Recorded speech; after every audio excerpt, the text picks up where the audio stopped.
Hey, what's going on? It's Vamp here. I'm just going to be doing a quick overview of the PoE 2 Early Access reveal stream, giving my kind of initial thoughts. I won't be going into crazy amounts of detail on this, as I can and have, to my friends who have begrudgingly listened, spend hours on this. I'm just ridiculously hyped for it.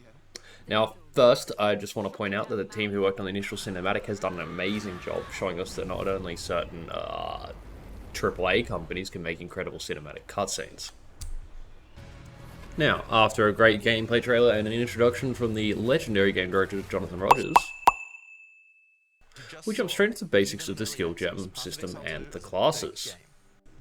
In PoE 1, skill gems are tied to sockets on gear and gained experience. Both of these systems, especially gear sockets, were needlessly complex for newer players and made it harder to progress. For PoE 2, we find uncut skill gems of a certain level, which allow us to either get a new skill at that level, or upgrade one we already have, to that same level, with more skills being unlocked based on the level of the uncut gem. These skills are just equipped directly into the skill menu. Now, for the classes, we get a brief preview of how they're going to look in the endgame, as well as showing off their skills. First, we have the Monk, focused around martial arts, acrobatics, and quarter staves. Can leap around the battlefield, comboing skills together for satisfying effect, dealing mostly lightning, cold, and physical damage. The Warrior has big heavy slams with two-handed maces, stomping around the battlefield and causing widespread destruction, with the option of a more defensive shield-based approach. The Ranger is focused on bow skills, with the ability to chain projectiles and lightning around the battlefield or poison large groups of enemies with toxic growth and other poison skills.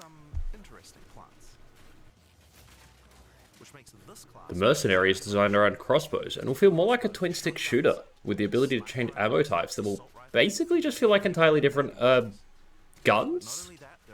The ability to burn, shock, freeze, and shatter are all available to the Mercenary depending on your ammunition choices, with various combos to boot. The Witch can make use of permanent summons to lead an army into battle. The different minions can each fulfill their own roles, while the Witch herself can cast occult spells of bone or chaos to deal damage and weaken her foes. The Sorceress is the sort of mage or wizard class people have come to expect, but that doesn't make it any less interesting. With the ability to sling elemental spells around the battlefield and conjure storms, there's no shortage of tools at your disposal. Now, there are 6 more classes to come, including the axe-wielding Marauder, the sword-based Duelist, and the more subtle dagger-using Shadow, the righteous flail-wielding Templar, and then the 2 that I was most keen for, but sadly didn't make the early access cut, the mobile spear-based Huntress and the shape-shifting Druid. And then, of course, we have support gems, and support gems are a way to modify your skills in crazy and wacky ways. Now, there's some very basic stuff you can see for each one of your skills that'll do various effects, depending on the type of skill, whether it's like extra projectiles or other things. Or there's the giant menu that just has everything in it. And using all these support gems, you'll be able to change skills in various types of ways, and you can put up to 5 on each skill, which is pretty crazy. Then, of course, there's the passive skill tree. And yes, it's massive, it's daunting, it's scary for new players, but depending on your class, you start in a different section of the tree, and you can't really make much of a mistake early on, as you could just respec it with gold. So, it's great, and you can kind of just pick and specialize in whatever you want. On the topic of specializing, there's a new thing called weapon specialization, which allows you to basically have 2 slightly different passive trees based off your weapon sets you're using. So you could either have 2 completely separate weapons, or you could have 2 of the same weapon that specialize in different things. And yeah, you could just kind of swap between them as you see fit. You can even have it automatically swap when you go to cast certain spells. This just makes it really useful for having a way more versatile build. Now, there are a whole bunch of optional bosses and quests that will reward you with permanent bonuses, including these weapon specialization points, as well as things like resistances or spirit. Spirit is used as a way to have permanent buffs on, which becomes very useful towards the endgame. Now let's talk about items. Items have multiple rarities of varying stats and have the ability to craft, which is really cool, as you can kind of build your own gear, including, most importantly, weapons to have different bonuses to your stats. Items are also going to have sockets for various stat boosts, which they either come on the item, or you can get currency to be able to put them on items by smashing other items that have sockets. And as expected, it looks like the game is going to have some pretty cool unique items that can do some pretty interesting stuff, but we'll really have to wait and see what the rest of them are going to look like.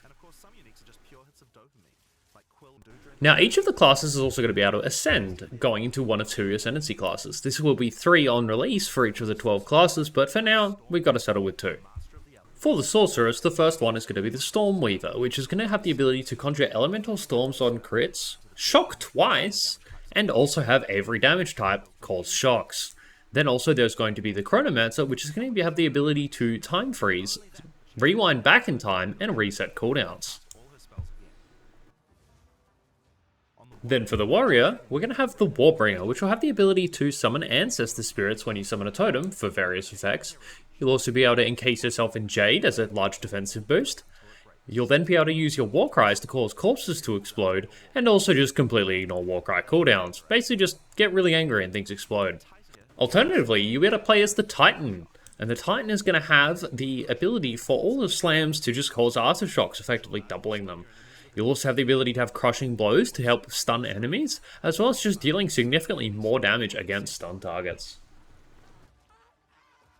Now the range is going to be able to be the Deadeye. The Deadeye, if anyone's played PoE 1, is very similar, with the additional projectile, the tailwind for getting move speed, but you lose it when hit, and as well as just having no accuracy penalty at a distance, which is great.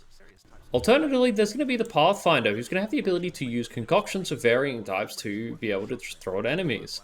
Otherwise, you've got things for spreading poison, doubling the number of poisons you can have, and things for helping your movement while attacking. Now, for the Witch, which is probably what I'm most likely going to play, we have the Infernalist with the ability to summon a Loyal Hellhound, which burns nearby enemies and redirects damage taken. As well as the ability to replace your mana with a heat bar, effectively, that causes you, instead of running out of mana, you overheat and just takes damage. You can still keep casting, though. And then some stuff for igniting, based off your Infernal Flames, and finally, the ability to turn into a demon. Alternatively, you can be a Blood Mage, which causes you to use life as well as mana, but has the life remnants ability, allowing you to get basically health orbs off enemies, but then being able to stack way more health based off your energy shield, get a bunch of spell leech, or do incredible critical damage based on your life pool. Now the Monk's going to be able to ascend into the Invoker, with the ability to send out waves of elemental damage whenever it critically strikes. Also have the ability to meditate, to double energy shield, cause extra damage as cold or lightning, as well as bonus effects based off those two elements, and then become a unbound avatar, which causes you to basically build up charge and then go in a elemental rampage, basically.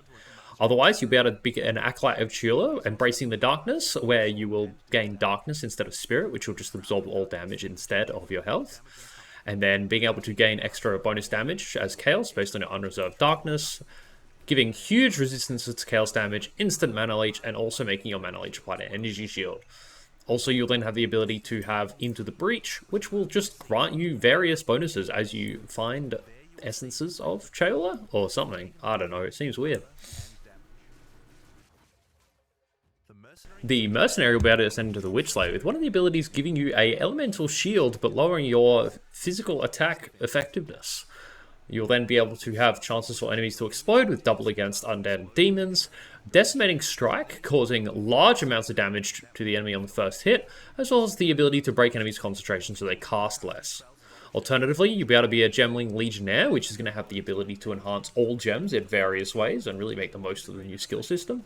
Getting 3 additional gem slots, extra max resistances based on the collaborative support gems, being able to use any gem based off your highest attribute rather than needing that specific gem's stat requirements, and then adding quality to all gems. Now, to ascend, you're going to have to complete the Ascension trials, and there's going to be 2 of these in early access and 3 of these after. Now, these are going to be familiar to players who have played Path of Exile 1, but new players obviously not. The first trial is going to be the Trial of Sekema, which is like Sanctum from Path of Exile 1, which is basically just going to be a sort of roguelike style mode where you'll have a secondary loss condition of if your honor reaches 0. Now, your honor is based off your health and defensive stats, however, if it reaches 0, you're kicked out, and it's a bit harder to recover than health, so you'll have to play quite safe. The second trial is going to be also semi-roguelike. The idea here is you're going to be able to kind of gamble and pick downsides to make it harder as you go. But depending on, which ones you pick, they may or may not be actually that detrimental to your build. Some of which will also just put traps in the room and things like that. So you'll just have to kind of work around these. But once you complete them, you'll be able to ascend. And once you've ascended, bam, you've got all that power. Now the game is going to be structured so that it's going to be 6 acts and then the end game upon release. But at least for early access, we're not going to have 6 acts, so it's going to be the first 3 and then repeat it on a hard difficulty, and then we get to the end game, where most of the game is going to happen, and we're going to spend a lot of our time playing. Now in Path of Exile 1, we had the Atlas, and the Atlas was not really an atlas, it was just a big chart that showed, the location of each map. It was a bit weird to progress, as you had to do a certain map to do another certain map, and then you just wouldn't get it to drop, and yada yada yada. But in PoE 2, it's been changed, so the Atlas is actually like a giant, infinitely scrolling atlas, which looks absolutely incredible. And the way that we're going to get through it is we're going to be using waystones to open up gates or portals to the next area, and we'll basically actually explore the Atlas rather than grinding maps to get one to drop that's in a nearby location. So the way that we're going to work this is, use waystones. We're going to progress further using them and get higher tiers of waystones based off the difficulty that we're doing, as well as being able to re-roll the waystones to allow us to get extra things like bonuses or making it more difficult. But if we make it more difficult, we have higher waystone drop chance. While going through this too, we're going to start getting skill points for the passive tree, which there'll be multiple different passives. There's going to be standard Atlas passives, which will give benefits to our general mapping. Then there's going to be passives for each of the special side content. This will include passives for boss hunting, breach, expedition, delirium, and ritual. Now what are these, you may ask? Good question. Breach is going to involve finding spooky hands that open up portals to demons, basically. And as you do them, you're going to be able to find loot and get various rewards, such as catalysts for increasing the quality of jewelry, breach rings, which are quality rings, basically. They're all about building up quality. And then being able to get splinters to eventually fight the big bad for breach. Every time you do this, you'll get a skill point for the tree, which will allow you to make things harder or just get more rewards. Small nodes will increase the difficulty of the twisted domain, while the large nodes have... Meanwhile, Ritual's got to be all about interacting with these totems that are going to start resurrecting monsters in the area around them. Killing these monsters will give you tribute, which will allow you to then just buy your rewards at the Ritual altar. This will still work the same way in how you build up towards like a final boss, but instead of getting things like the catalysts and the breach rings, you'll instead be able to get omens, which are going to help a lot with crafting, as it'll allow you to kind of target specific rewards.